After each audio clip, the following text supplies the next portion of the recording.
exciting stuff. Here we are at the Sydney Dialogue. And no, I'm not full of caffeine to try and get over jet lag. I'm just really excited. It's good to be back here in Sydney and with Aspie and with you all to just talk about critical infrastructure and cybersecurity with just an exciting panel here. Have I said exciting 4 times now? I think I have.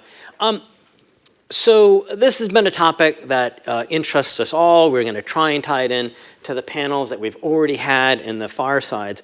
And we've been hearing a lot from the pessimists, and we've been hearing a lot from the optimists. And we'll see where we come out on these questions. But I want to start with some documents. So I'm American, and we've had some documents that have come out on cybersecurity.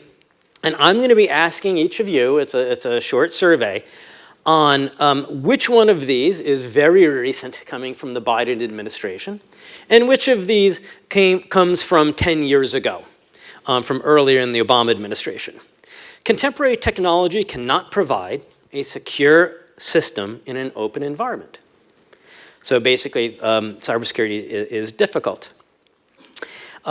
Second, unless security is designed into a system from its inception, there is a little chance it can be made secure by retrofit.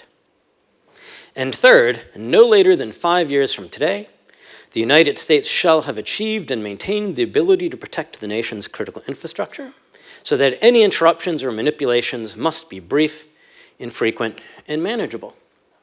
So who thinks the first one, contemporary technology cannot provide a secure system in an open environment, is the recent one from the Biden administration?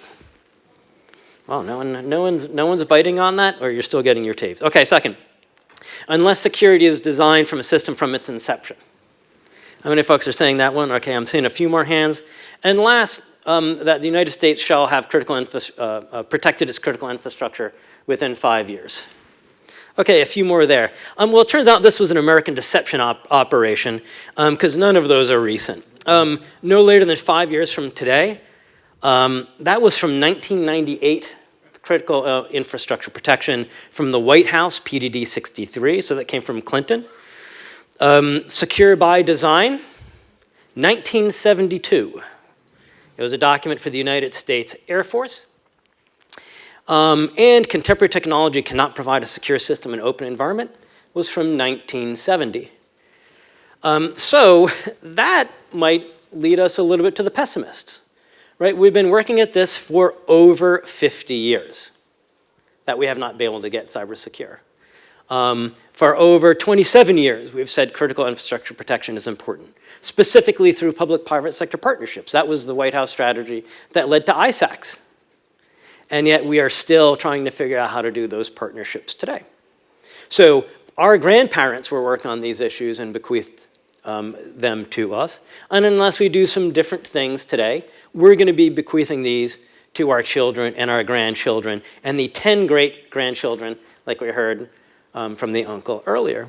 So let's dive into this. So if you can lead us off here, Andrew, you had said that we just had, New Zealand has a new cyber threat report. I was hoping that you could give us a summary, and then Stephanie, we just heard there's a recent one out from Australia also, that was maybe October. So maybe can you just lead us off so that we can ground this panel in a discussion of the threat? Yeah, sure, Jay. You'll be pleased to know that since we've had several decades of no progress, our most recent report says it's all fixed.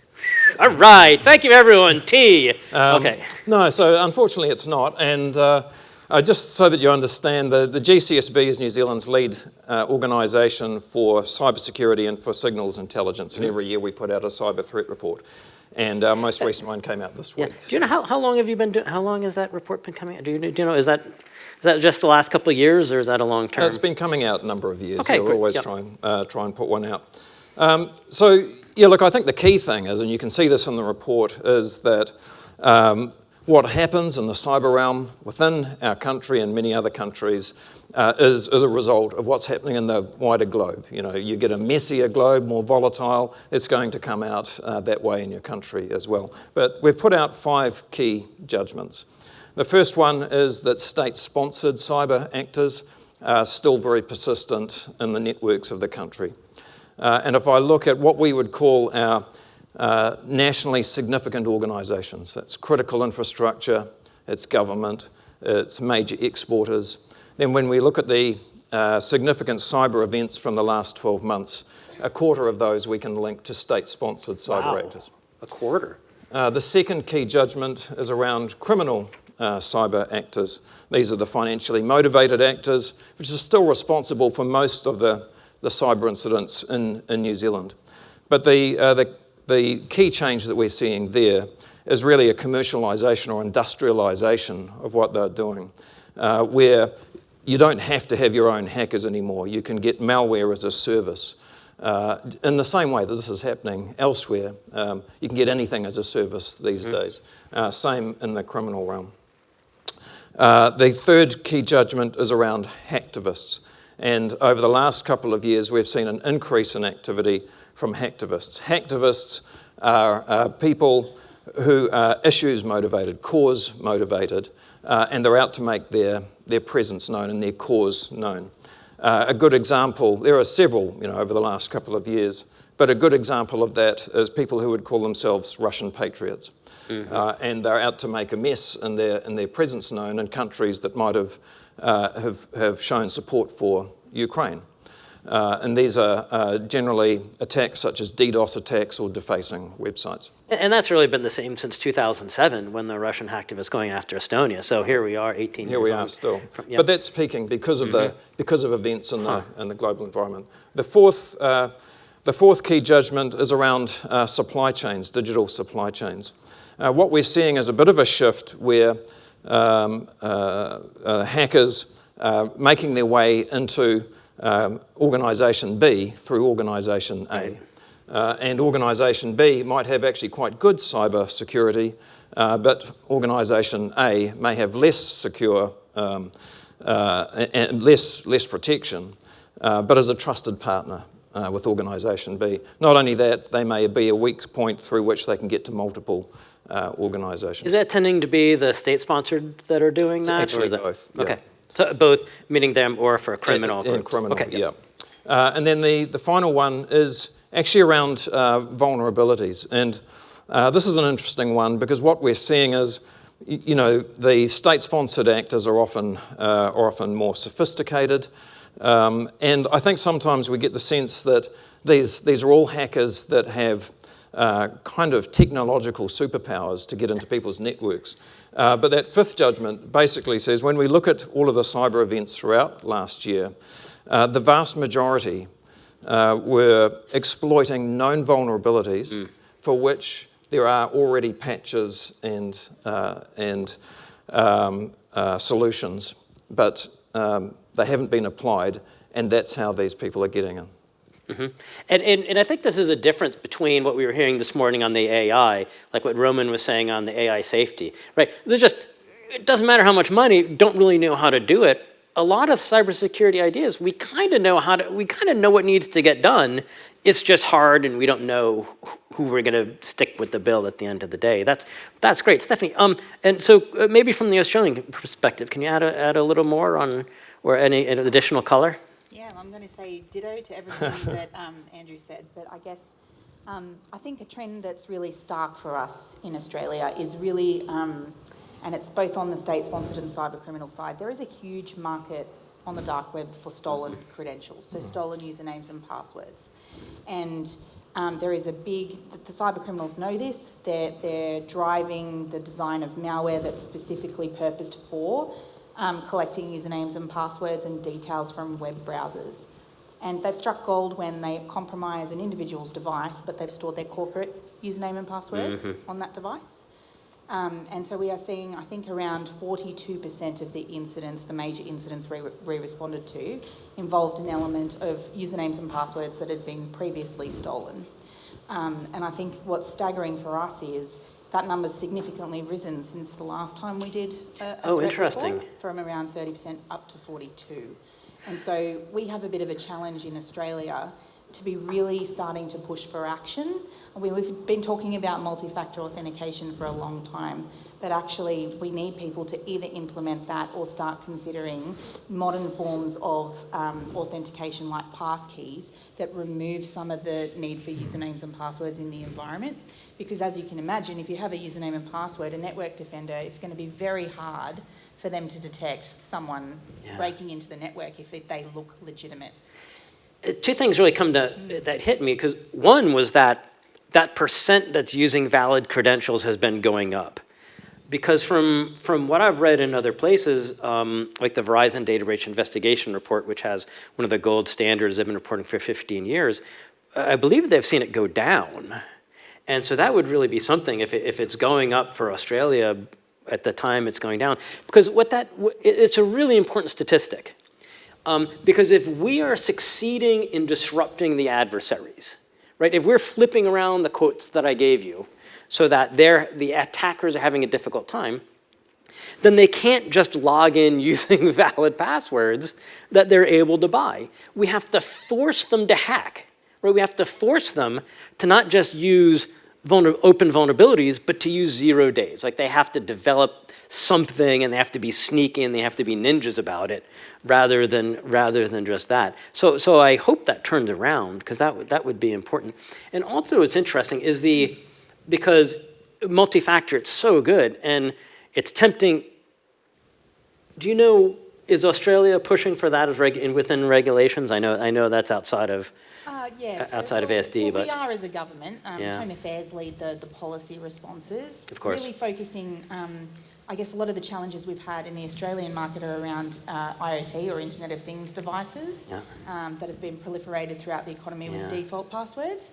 And that's one of the biggest challenges. And we had also a 200% rise in denial of service attacks last year as well, which are also a result of some of those IoT devices being easily compromised with default passwords. Lieu of 1, 2, 3. Or stolen credentials. These are the things that are starting to alarm us. Yeah, because a lot of times we want our regulations to be general, so that we don't have to continue to update them. If we get too specific, then it can become a burden. But boy, multi-factor authentication is one of those specifics that really seems to make a difference. And Miriam's being really patient. But let me just push on Volt Typhoon and Salt Typhoon, because it's come up a little bit over today, but maybe, I know it showed up in both of your reports. Maybe Stephanie, can we start with you and then we'll move back to Andrew.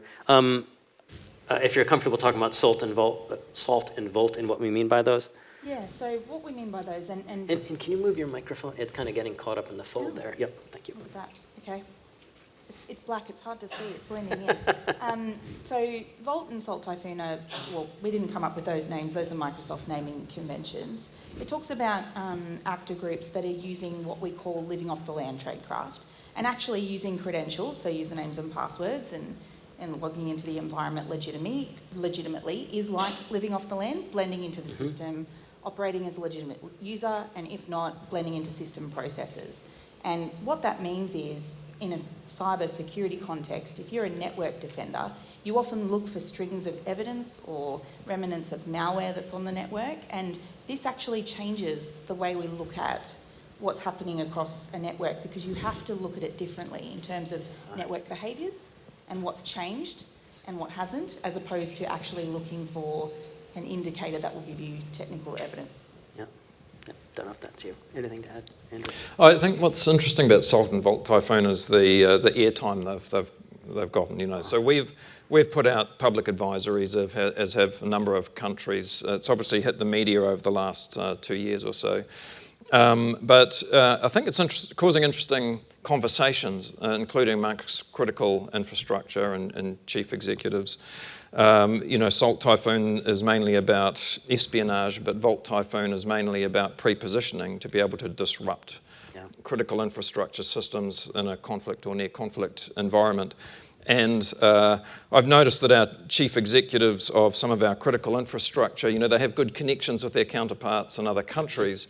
There is a discussion going, and I think they're hungry for more information and engaging with it. I think that's maybe the shift that I've seen. Yeah, because in the United States, we were getting headlines, boy, is certainly at least 10 years ago, if not more, about first Russian cyber threat actors and then Chinese threat actors in the electrical grid.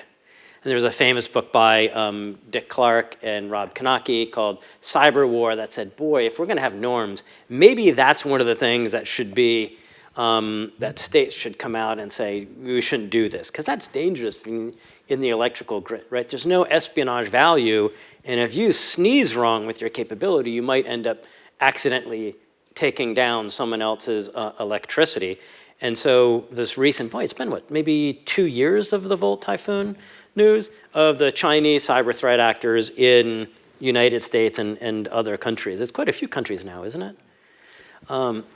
So you'll certainly be seeing a lot of that, and it's driving, I think, in all of our countries, a lot of talk about critical infrastructure protection, public-private partnerships to deal with it. And with that, maybe let's go to Miriam. You've been very patient, thank you very much. So first, any thoughts based on what we've heard so far, and maybe you can start to pivot us in what this makes you think as someone with so much expertise in this area on critical infrastructure protection and partnerships. Yeah, so it's a big area. Public-private partnership and the partnership in in building national cyber defence is such a broad church, so it's kind of hard to kind of cover it off. But I'm going to try and explore three main points and to think how how things are changing, how we can do things differently. So I guess the first one I wanted to explore was about sharing. It's always seen as the big advantage of the defenders is sharing expertise, sharing intelligence. And that goes from a very reactive to a proactive spectrum, right? So in the reactive side, worst case, you've got multiple organizations hit by the same attack, working on it together, working out how to address it together. So that suits something like a WannaCry or a Log4j that is just impacting everybody. Slightly more proactive, you get one organization being hit by one thing, and they're passing indicators to the sector, to their peers, who can start putting in more preventative detective measures. And then on the more sort of proactive side, you have general sharing of threat intelligence to raise that situational awareness. And I think historically that's sort of been done from government into industry. And there has been, some challenges around that historically around timeliness and redaction and declassification. And the challenge with that means that by the time it gets to industry, it's not particularly actionable. So I think that needs to continue to be a focus.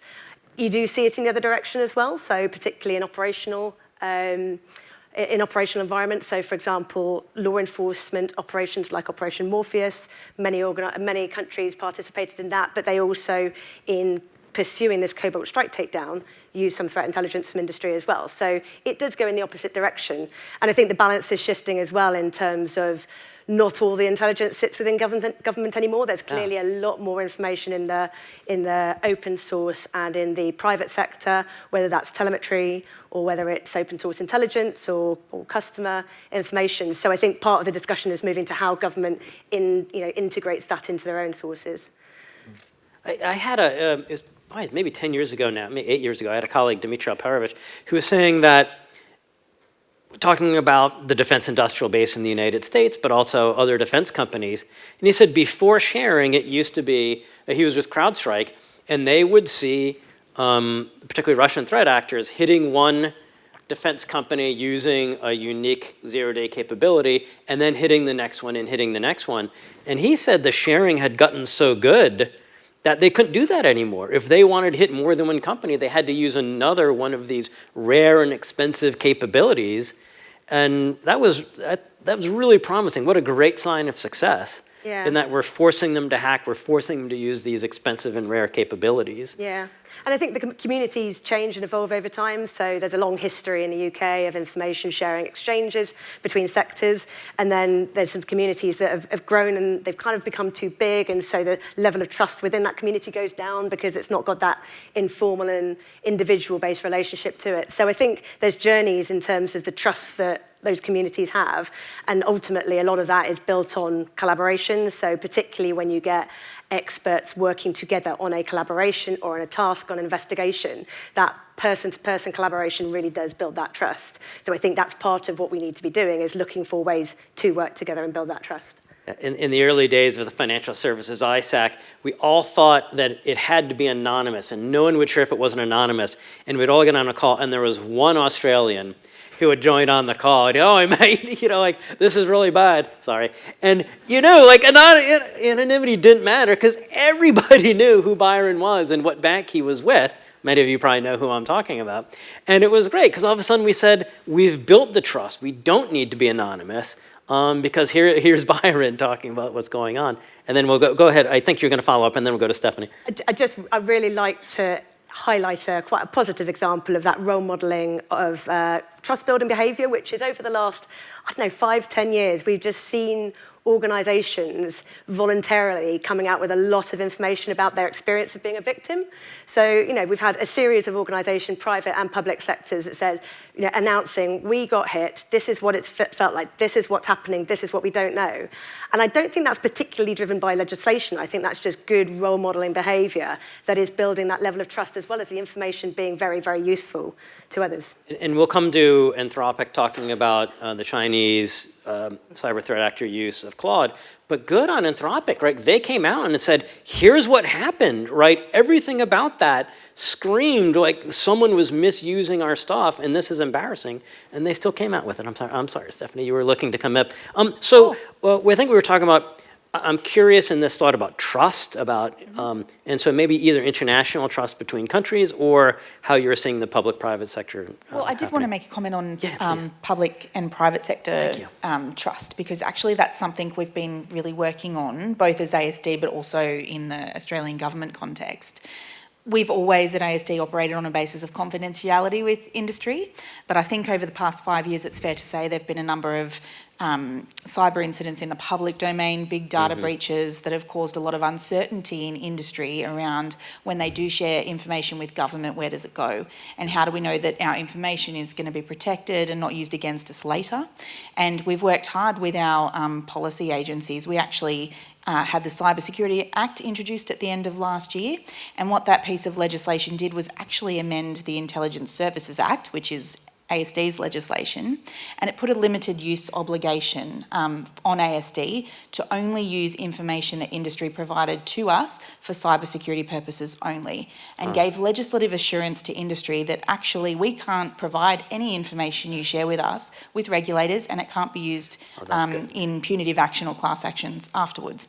Prior to that legislation coming in, we had about a 50% response rate from industry every time we called them to say, hey, you might have a problem.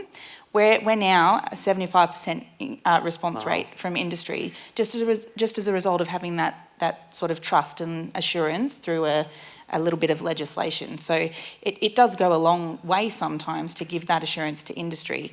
And that information sharing has actually helped us prevent ransomware attacks. Oh, fabulous. And part of our national function is really taking information from person A that person B might not be in a position to protect themselves from. And so that's part of our national role. We take it really seriously, and that's really helped us that's great. with those relationships. And just to highlight something, a lot of times when we think about fixes that are needed in this area, we say, oh, we need regulation. We need to force people to do the right thing. And a lot of times it's about removing the headwinds, that people want to do the right things, but they want to make sure it needs to be easier. They need to make sure they're not going to get punished for it. Like that's a great example. I think just on the trust piece is really important. The old saying, you can't just surge trust, when you need it. It has to be carefully built and grown over time. I think we've heard some really good examples of doing that on the human side, and we're certainly trying to do that back home in New Zealand as well. There's also the electronic side, and to be able to detect threats or help support the country, there are huge amounts of trust required, with elements of critical infrastructure if you want to get involved electronically with them. What we instituted about 4 years ago was a system called malware-free networks, where when we get intelligence on our side, that we will try and turn that round wherever we can and push it out in terms of who are the malicious actors that can be blocked at source. Then we push it out almost in real time as soon as we can. So just last week we just clocked over 1 billion disruptions for the country using this.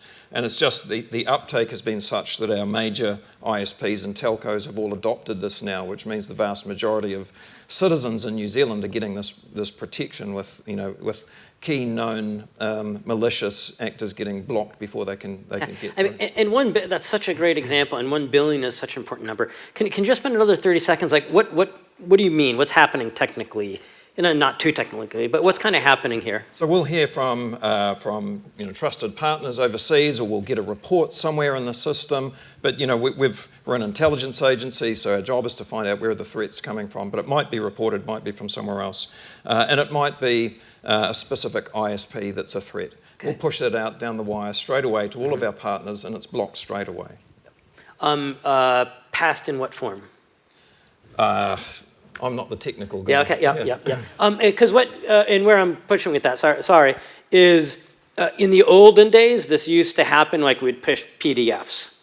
I'm betting if they hit 1 billion, it's machine-readable format so that it can be automatically ingested by companies or other organizations so that their cyber systems are automatically blocking. One of my favorite examples is the Cyber Threat Alliance, which has cybersecurity companies from around the world. And they're taking what used to be proprietary information about this kind of where are the threats and where we're seeing them, and they're just passing them. Cisco's taking them, they're passing them to Palo Alto Networks, and then everybody gets improved by that. That's fabulous. Congratulations on 1 billion. Okay, so I'm going to start looking for questions. We've got about 15 minutes left. While we're waiting, we mentioned cyber and AI. Cyber came up a lot. I mean, AI was this morning. Cyber came up a bit. We got one question here. Miriam, I'm just going to throw it out, cyber and AI, and just kind of, what's that hitting for you? So we've been talking about cyber and AI a lot recently, and I think for me, particularly with the Anthropic part coming out, so I think what we've seen is AI really being enabled or enabling the sort of the recon research end of any attack, and in fact, being used by blue teams on the recon, so vulnerability scanning, social engineering, even a bit of code development, that sort of thing. And I think the Anthropic piece showed an agentic AI kind of piecing that all together. And of course, all of this should be available to blue teams as well. The blue teams, the company's defenders. Yeah, so exactly available to the defenders as well. There's clearly considerations in, if you're doing pen testing, you need to make sure that you are being entirely predictable on what's happening on a network, not releasing havoc. But I think what's really important to me is the fact that actually, when it comes to defending, the challenge is not so much do we know what we need to fix. As you've both said earlier, most of the time we do know what we need to fix, and it's not that difficult to work out what you need to do, but it is difficult to get through various barriers to implementing, whether it's budget or commercial or change control or complexity. There's lots of reasons that mean you have to go through an impact assessment, and you always have to have a human in the loop for that at the moment. Because at the moment, we don't really have the codified understanding of the CMDB, network traffic, usability, criticality of the applications. And if we don't understand that, then we cannot outsource those decisions to the machine because they will be completely unpredictable in terms of what happens to the network. So again, we've got this, it could happen, but we need to have a lot more knowledge in place that we can transfer to a machine before we can outsource that impact assessment. Until we do that, I don't see how we're going to get the pace of defense that we need. Yeah, I've always been, to me, the naive has been almost every general purpose information technology has aided the attacker more than defender. I think all of them have, and so I've tended to come down on AI and the other. But just any quick AI thoughts, and we'll get the question. Just generic. A generic thought. I'm a glass half full person on AI. Mm-hmm. There's definitely pros and there's cons. I think when we think about AI at ASD from a cybersecurity perspective, we've got to implement it thinking about the secure design of it, the secure use, and the secure deployment. And those are the three kind of principles that we put to it. I think the advantage that we have is that we're actually talking about the security and the risks about it.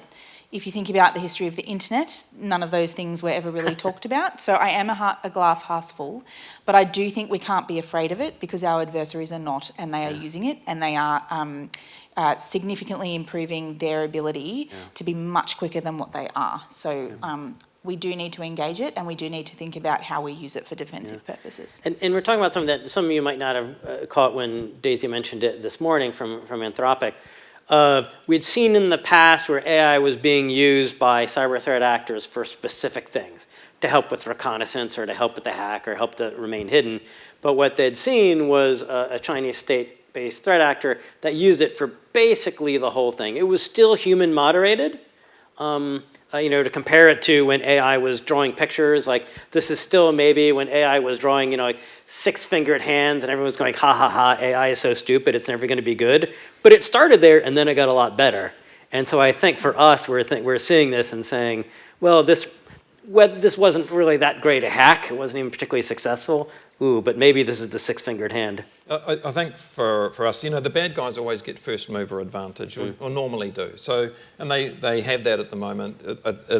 We're seeing the results of AI being used by malicious cyber actors at 2 levels. One, at the quite low scam level, because there's one thing AI is good for, it's convincing you of something that's not true. And then at that higher level of as Steph said, rapid scanning for vulnerabilities very broadly, very quickly. So, even 5 years ago, you might have had a few weeks or months to patch that vulnerability that's been found. You don't have that anymore because somebody's doing rapid scanning and they're in there before you've.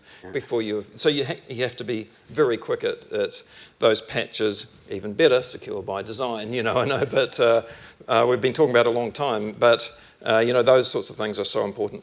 Of course, we will, get to developing those AI tools that are good at responding quickly as well, but we're not quite there yet. Yeah, I mean, if you see the cybersecurity vendor floor at a conference, almost everybody is selling AI, and a substantial percent of them actually are. Thank you for being patient. Thank you very much. John Magnuson, Australian Army. One quick one is AI for hacking is a bit like spam is for email. But the question I'd like to pose to the audience is, you've talked about hacking from a denial of service point of view, from a credential extraction or data extraction point of view, but given the success in the Russia-Ukraine conflict of them, instead of jamming electronic warfare, they spoof GPS. It's more effective for them to make a plane appear as if it's 50 kilometers in the wrong place and lose trust.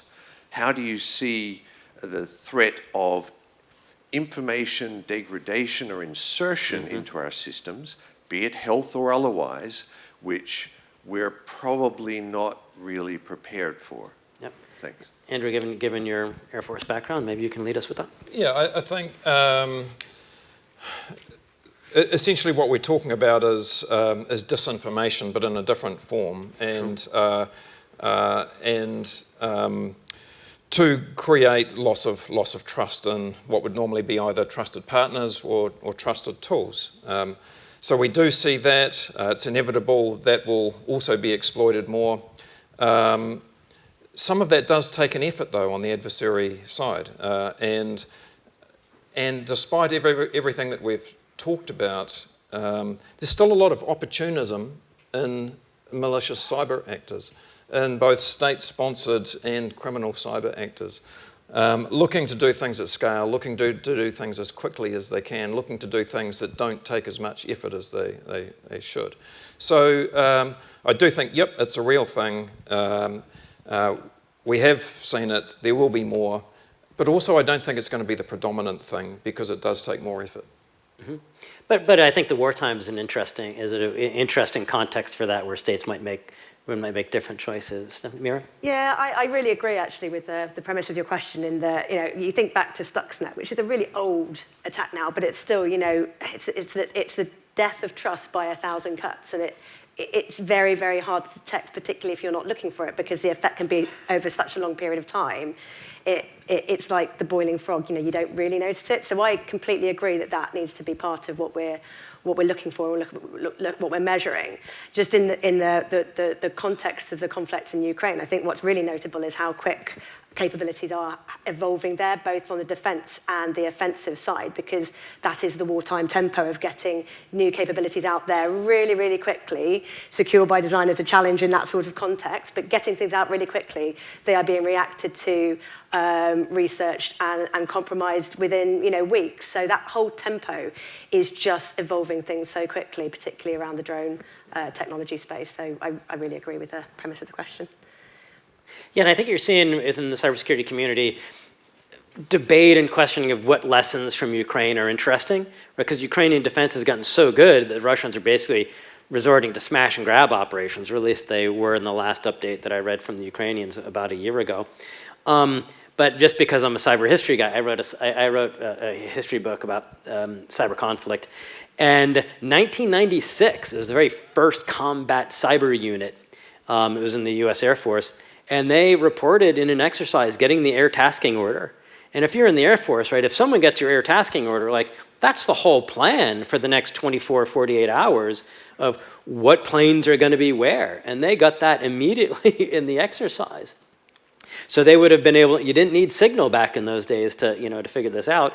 And they could have spoofed it, right? They could have made changes. So as we're seeing more automated battle management systems, that's great to help us. Oh, I'm sorry, I'll just do another quick. The USS Ticonderoga, one of the mightiest warships ever, a United States cruiser, and the Navy in 1998 decided to make it a smart ship by loading it all up with Windows NT. There was one divide by zero error and the whole ship had to get towed. So there's a lot of gains that we can have by automating, but there's a lot of losses. And I really like your point, John, in being clever. And the adversaries are being clever at what they can do, and sometimes that spoofing, certainly GPS can be a lot easier. I'm not seeing other hands. Oh yeah, we've got. I'm sorry. Oh, okay. All right. Sorry. I might jump in. I've got a mic up here. Yep. Okay. I got here. Bart's getting my attention. Yes. And we'll get two questions, and then we'll go. Yeah, I might go first if you like. Okay. Yep. Sure. So Steve Beaumont from Critical Infrastructure ISAC Australia, which, for the uninitiated, provides essentially a cyber threat environment sharing platform for critical infrastructure operators in Australia. My question, I guess, is about regulation, and it's not directed at you, Stephanie. It's a general question, and it goes to, what is the role of government in helping businesses assure their environments so that society can continue to function, data can be protected, and machines stay operating.